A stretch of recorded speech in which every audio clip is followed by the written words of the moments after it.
আজকে আমাদের টপিক হচ্ছে সাপোর্ট এবং রেজিস্ট্যান্সের মাধ্যমে মাল্টি টাইম ফ্রেম ইউজ করে কিভাবে আমরা ফরেক্স মার্কেট থেকে প্রতিনিয়ত কিছু না কিছু টিপস গেইন করতে পারি।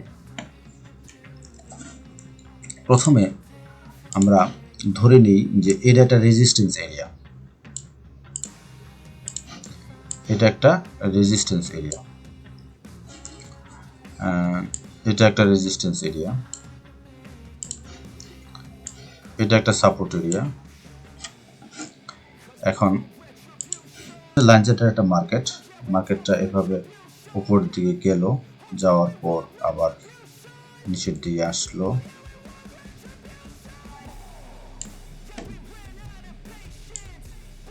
এখন আমি কি করব, ধরি মার্কেটটা এখন এইখানে আছে, দ্যাট মিনস এইখানে একটা সাপোর্টের মার্কেটটা ছিল এক সময়। মার্কেটটা এখান থেকে উপরের দিকে এইখানে গেল, এখানে যাওয়ার পর আবার এইখানে গেল। মার্কেটটা এই রেজিস্ট্যান্সটা কিছুই ব্যাক করে উপর দিকে উঠতে পারলো না। নেক্সট সে আবার এখানে এই এই এই পূর্ববর্তী যে রেজিস্ট্যান্সটা ছিল সেই রেজিস্ট্যান্সটাকেও ব্যাক করে সে নিচের দিকে নেমে আসলো। নামে আসার পর সে এইখানে এখন সে অবস্থান করতেছে।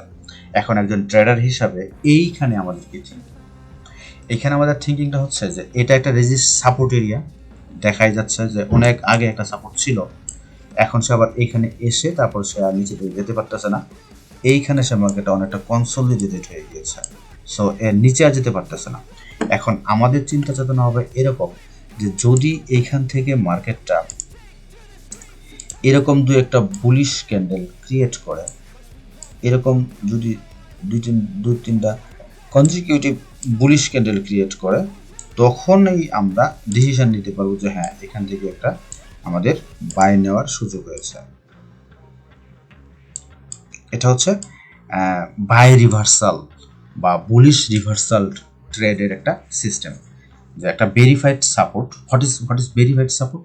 ভেরিফাইড সাপোর্ট বলতে বোঝাচ্ছি যেখানে মিনিমাম একটা বা দুইটা টাচিং পয়েন্ট থাকবে। এখানে একটা টাচিং পয়েন্ট ছিল, আবার এখানে একটা টাচিং পয়েন্ট হয়ে গিয়েছে। সো এরকম দুইয়ের অধিক আমরা, আরটা যদি এখানে হইতো যে এটাও যদি এটা এরকম হইতো যে এখানে হইলো তারপর আবার এখানে চলে গেল, তো এটা একটা ভেরিফাইড, এটা একটা টাচিং পয়েন্ট, এটা একটা টাচিং পয়েন্ট, এখানে কয়েকবার টাচ করতেছে এবং কনজেস্টেড হয়ে গেছে 4-5 দিন ধরে বা 6-7 দিন ধরে কনজেস্টেড হয়ে গেছে, বা 6,000টা ক্যান্ডেল এখানে হয়ে গিয়েছে যে এই 6,000টা ক্যান্ডেল আর নিচের দিকে যেতে পারতেছে না। সো এটা একটা স্ট্রং সাপোর্ট এরিয়া, এবং স্ট্রং সাপোর্ট এরিয়াটাকে আমি বলতেছি একটা ভেরিফাইড সাপোর্ট এরিয়া।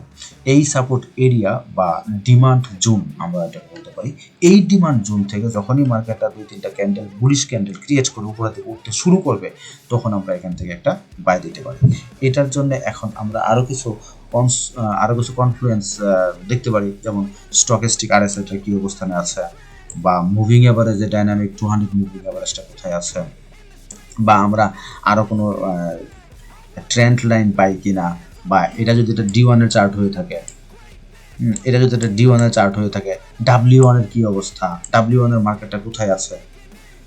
হ্যাঁ, তা মাল্টি টাইম ফ্রেম ইউজ করে আমরা দেখতে পারি যে এখন W1টাও যদি গিয়ে দেখি যে হ্যাঁ সাপোর্টের কাছাকাছি আছে, সো আমরা W1টাও সাপোর্টের কাছাকাছি, D1টাও সাপোর্টের কাছাকাছি, তখন আমরা এখান থেকে একটা বাই দিতে পারি। বাট কিন্তু এমন যদি দেখি যে না W1টা রেজিস্ট্যান্সের কাছাকাছি, D1টা সাপোর্টের কাছাকাছি, তখন কিন্তু আমরা এত সহজেই বাই দেওয়ার চিন্তা ভাবনাটা করবো না। কেননা লং টাইমের জন্য মার্কেটটা W1 মানে রেজিস্ট্যান্সে আছে। যদি W1টা যদি রেজিস্ট্যান্সে থাকে, তাহলে তো বোঝা যাচ্ছে যে না মার্কেটটা এখন কমার পসিবিলিটি বেশি থাকবে লং টার্মের জন্য। যাই হোক, এরকম অবস্থানে এখন আমাদের স্টপ লস নিতে হবে এইখানে, এটা হবে আমাদের স্টপ লস, এবং টিপিটা হবে সবসময় রিস্ক রিওয়ার্ডটা বেশি থাকে এই সিস্টেমে। কেমন, এটা যদি স্টপ লস হয় মিনিমাম 2 থেকে 3 গুণ আমরা টিপি পাবো, পরবর্তী রেজিস্ট্যান্স পর্যন্ত আমরা টিপি নিতে পারবো, এবং সেটা অবশ্যই মিনিমাম 2 থেকে 3 গুণ হয়ে থাকে। তো এইভাবে আমরা সাপোর্টের মাধ্যমে আমরা ট্রেড করতে পারি। এখন আমরা দেখব রেজিস্ট্যান্সের মাধ্যমে কীভাবে ট্রেড করা যেতে পারে। এখন যদি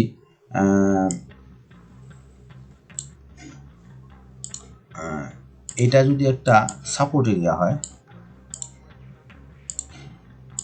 এটা যদি একটা সাপোর্ট এরিয়া হয়, আচ্ছা, আর এটা হলো একটা রেজিস্ট্যান্স এরিয়া, আমরা রেজিস্ট্যান্সটাকে রেড কালার দিয়ে ক্রিয়েট করতে ভালো লাগে।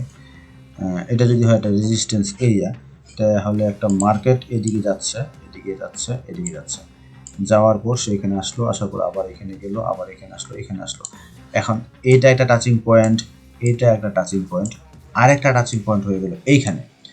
আমরা দুইটা টাচিং পয়েন্টের পরে যখন এটা টাচিং পয়েন্ট হবে তখন এটাকে বলবো আমরা একটা ভেরিফাইড রেজিস্ট্যান্স।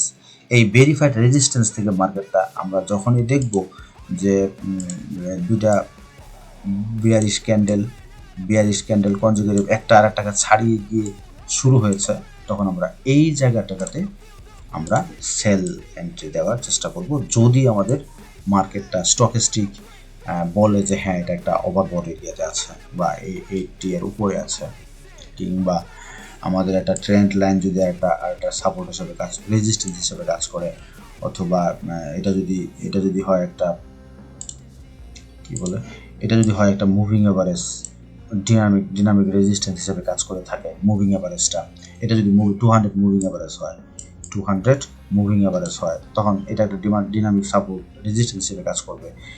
এটার জন্য আমরা এখান থেকে সেল এন্ট্রি নেওয়ার চিন্তা ভাবনা করতে পারি। কিংবা এটা যদি স্টকিস্টিক হয়, যেটা এরকম হচ্ছে যে, তাহলে আমরা তখন এটা এইভাবে এটা যদি এখান থেকে দেখি, তখন আমরা এখান থেকে একটা সেল নেওয়ার চিন্তা করব যদি এটা স্টকিস্টিক হয়ে থাকে। এরকম মুভিং এভারেজ থেকে, কিংবা ওই হরাইজন্টাল সাপোর্ট রেজিস্ট্যান্স থেকে, কিংবা যদি বললাম এটা যদি একটা ট্রেন্ড লাইন হয়, যে আমরা একটা ট্রেন্ড লাইনের চিন্তা যদি করি এইভাবে, এটা একটা ট্রেন্ড লাইন হলো, ট্রেন্ড লাইনটা আমি অন্য কালার দিয়ে দিই, যে এটা একটা ট্রেন্ড লাইন হলো,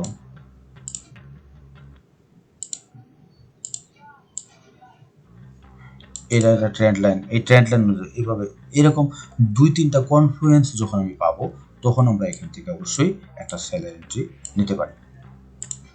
তো এইভাবে 2-4টা কনফ্লুয়েন্সের সমন্বয়ে সাপোর্ট রেজিস্ট্যান্সের মাধ্যমে ইজিলি এবং বিগ রিস্ক রিওয়ার্ডের মাধ্যমে আমরা ট্রেড করতে পারি।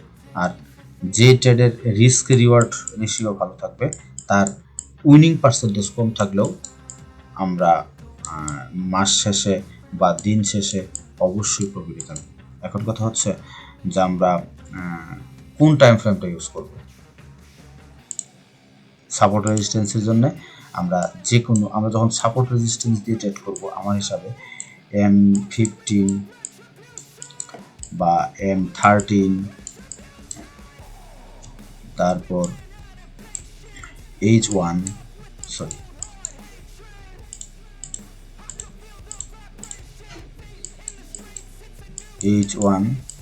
H4 এবং D1, এই 5টাকে আমি প্রিফার করব।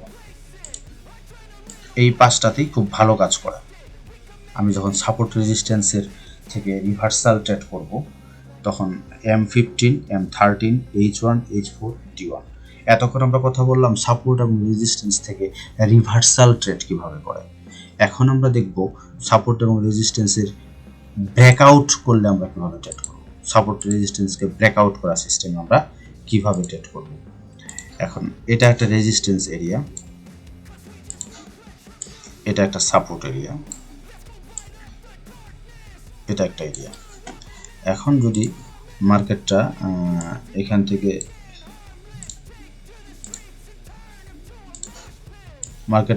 এখানে গেল, যাওয়ার পর এখানে আসলো, এখন এখানে আসলো, এখন মার্কেটটা ধরে নিলাম যে মার্কেট এখানে আছে এই মুহূর্তে। এখন এটা তো সাপোর্ট এরিয়া।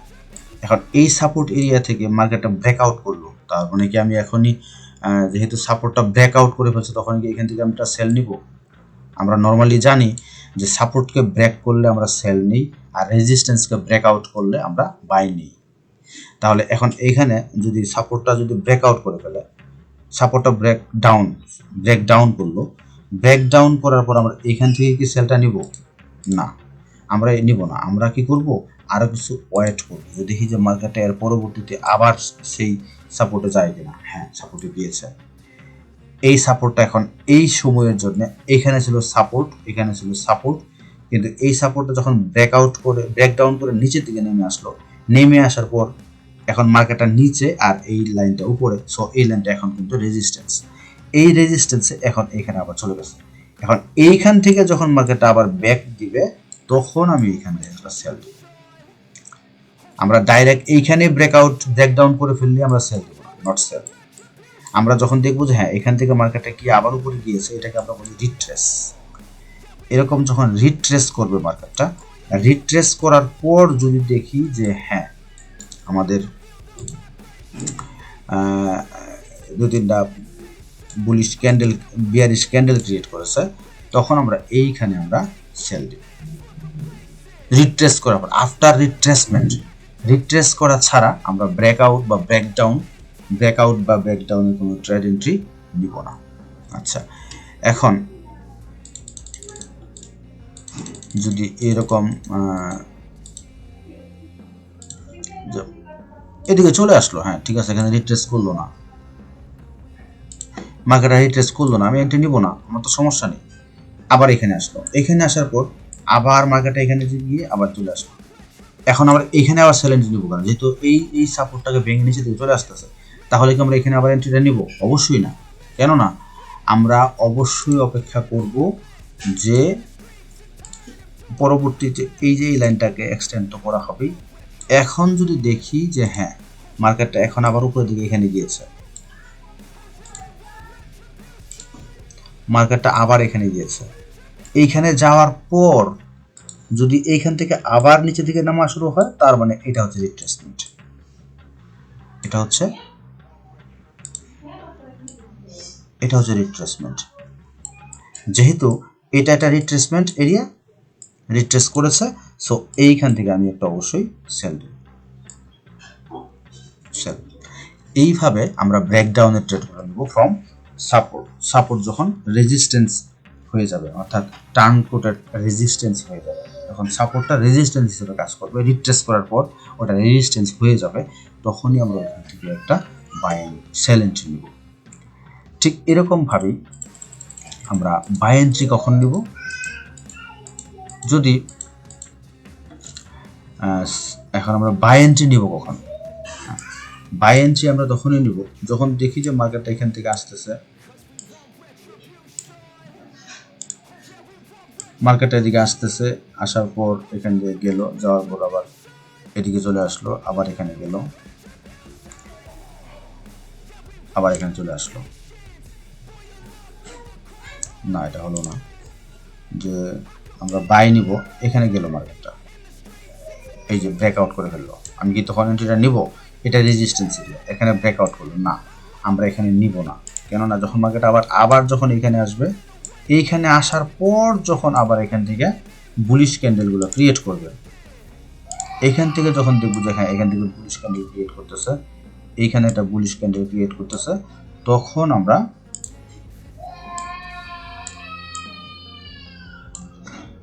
আমরা এইখান থেকে বাই এন্ট্রি নিই, নট ফার্স্ট টাইম। এখানে রিট্রেস করলো, রিট্রেস করার পর আমরা এখান থেকে একটা বাই এন্ট্রি নিই। এটা হচ্ছে আমাদের ব্রেকআউট ট্রেডিং স্ট্র্যাটেজি, সাপোর্ট এবং রেজিস্ট্যান্সকে ইউজ করে ব্রেকআউট ট্রেডিং স্ট্র্যাটেজি। কিন্তু যদি এরকম হয় যে জাস্ট মার্কেটটা এদিকে চলে গেল, আমরা কিন্তু এখানে not to make in a by, তাকে অবশ্যই এদিকে ফিরে আসতে হবে, আদারওয়াইজ আমরা এটা নেব না। আজকে এই পর্যন্তই।